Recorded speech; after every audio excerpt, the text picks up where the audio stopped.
حضرت بابا صاحب کہتے ہیں مجھے شکر پسند تھی. اماں بڑے جتن کرتی ہے بیٹے کے لیے, بڑا کچھ کرتی ہے, اور بیٹے روٹی ٹائم پہ کھانا بلا کا. کہتے ہیں مجھے شکر پسند تھی. میری اماں سردیوں کے ٹھنڈے موسم میں اٹھ کے میرے لیے پانی بھی گرم کرتی, مصلی بھی بچھاتی, اور پھر ایک پڑیا شکر کی بنا کے میرے مصلی کے نیچے بھی رکھتی. کہتی بیٹا نماز پڑھے تو اللہ شکر دیتا ہے. آپ فرماتے ہیں میں روز نماز کی 5 نمازوں کے وقت مصلی اٹھاتا تو پڑیا شکر کی ملتی. سکول اور مدرسے کے میں اپنے کلاس فیلوں کو بھی کہتا نماز پڑھو بڑی پیاری شکر ملتی ہے. کہتے میں روز شکر کھاتا.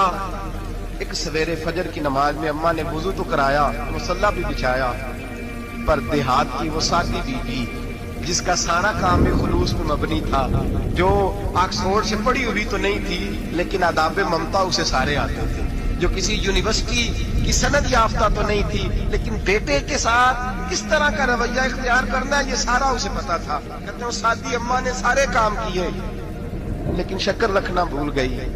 بابا صاحب کہتے ہیں میں نماز پڑھنے لگا تو ماں نے یہ بھی بتایا تھا کہ نمازی کے آگے سے نہیں گزرتے, نمازی کے آگے نہیں ہوتے. اب اماں کہتی ہے میں مجبور ہوں, درس بھی میں نے دیا ہے, بھول گئی ہوں, اب شکر رکھنے جاؤں گی تو پردہ کھل جائے گا.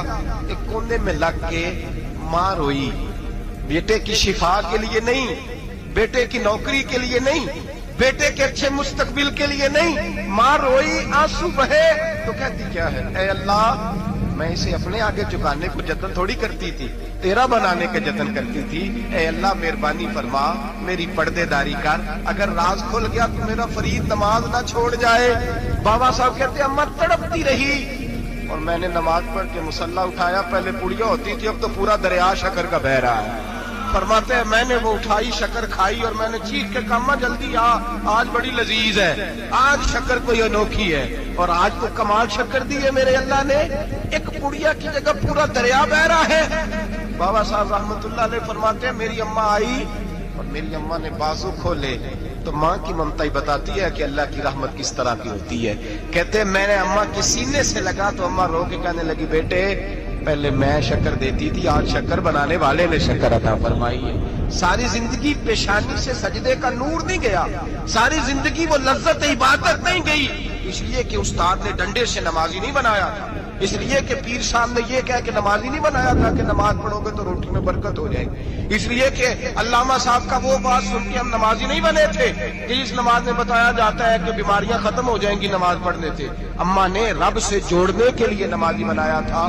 ساری زندگی بابا صاحب کہتے رہے اٹھ فریدا ستیا, جھاڑو دے مسیح, چل ہن اٹھ فریدا ستیا, جھاڑو دے مسیح, او تو ستا ہے رب جاگدا, تیری ڈاڈے نال فرید. ساری زندگی نماز کی ٹریننگ دینا, اپنے بچوں کو اپنے رب سے جوڑنا, اپنے بچوں کو اللہ کے ساتھ ان کا تعلق بنانا, ان کو رب والا بنانا, انہیں رسول پاک کا غلام بنانا, یہ ڈیوٹی ہے ماں باپ کی. ایک بہت بڑے محدث ہیں, اتنے بڑے محدث ہیں کہ میرے نبی کریم کی مسجد نبوی میں وہ حدیث کے استاد رہے.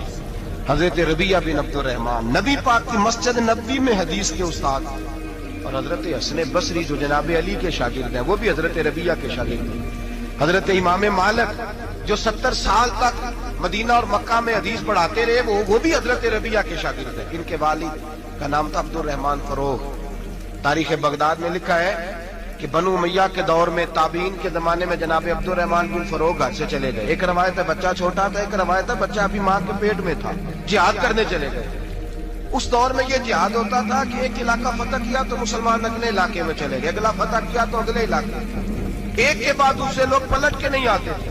حضرت عبد الرحمن گئے 30,000 دینار بیوی کو دے گئے, کہنے لگے سنبھال کے رکھنا, اور جہاد کرنے نکلے تو 27 سال تک گھر نہیں آئی, اور 27 سال کے بعد آئے تو حضرت ربیعہ محدث بن چکے ہیں, مسجد نبوی میں حدیث کے استاد ہیں, بیٹا بہت بڑا شیخ بن گیا ہے. واپس آئے, ہاتھ میں نیزہ ہے, کالی داڑھی تھی ساری سفید ہو گئی, وجود بڑا تگڑا تھا, کمزوری آ گئی. آئے, نیزہ پکڑا ہوا ہے, گھوڑے پہ بیٹھے ہیں, مدینہ منورہ میں گھر ہے, دروازے پہ دستک دی. حضرت ربیعہ نے دروازہ کھولا, اندر داخل ہونے لگے تو کہنے لگے بابا تو کدھر گھستا آ رہا, کدھر؟ اس نے کہا تو پیچھے ہٹ, تو میرے مکان پہ کب سے قبضہ کر کے بیٹھا ہے. بات تیز ہونے لگی, آواز تھوڑی بزرگوں کی بلند ہونے لگی تو اندر سے زوجہ نے سن لیا, اور دروازے کی اوٹ سے دیکھنے لگی تو پہچان گئی. کہنے لگی ربیعہ پیچھے ہٹ جا, یہ کوئی غیر نہیں ہے, تیرے والد گرامی ہے. یہ تیرے والد ہیں. اندر آئے, باپ بیٹا ملے, عصر کی نماز کا وقت ہو گیا, بڑا روئے. 27 سال کے بعد باپ لوٹا, 27 سال کے بعد بڑے روئے. نماز کا وقت ہوا تو حضرت ربیہ جلدی سے وضو کیا, مسجد نبوی شریف چلے گئے. جناب عبد الرحمان فروغ نے بھی کھانا وانا کھانا تھا, کھانا کھانے بیٹھے تو حکم دیکھے شوہر کیا کرتا ہے. یہ نہیں پوچھا کہ 27 سال حال کیا رہا.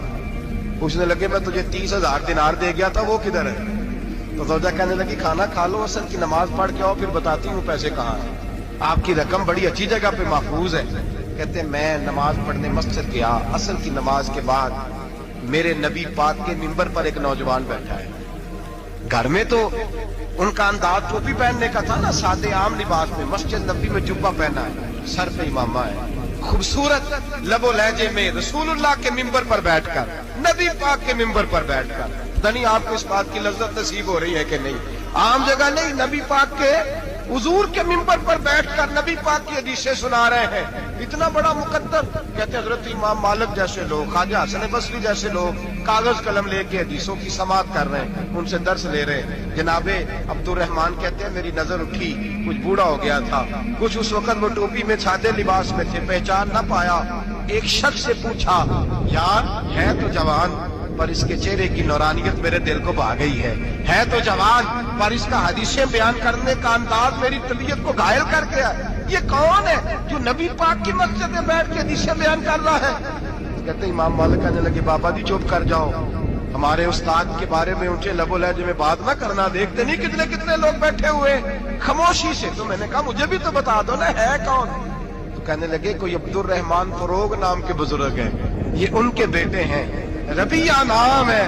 کہتے ہیں جب لفظ کہے تو میرے آنسو چھلک کے باہر آئے اور میں حضور کی مسجد میں گر گیا اور رونے لگا کہ یہاں اور میرے رسول پاک سید عالم صلی اللہ علیہ وسلم کے منبر پر اور میرا بیٹا. میں تڑپ کے گھر گیا اور گھر جا کے میں نے اپنی بیوی کو جب دیکھا تو میرے آنسو نکل گئے. میری بیوی سمجھ گئی کہ یہ میرے محدث بیٹے کو دیکھ آیا ہے. کہتے ہیں بیوی رو کے کہنے لگی میں نے آپ کے 30,000 دینار آپ کے بیٹے کو مصطفیٰ کریم کی حدیث کا استاد بنانے میں خرچ کر دی. میں نے وہ 30,000 دینار خرچ کر دی ہیں, 30,000 دینار آپ کا بیٹا میں نے.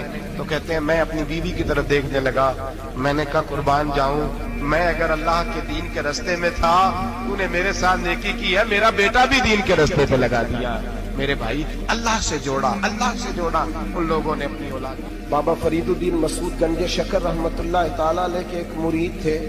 بابا صاحب سے مرید ہوئے تو بابا صاحب فرمانے لگے ہاتھ مجھے دیا ہے تو میرا ہی رہنے دینا.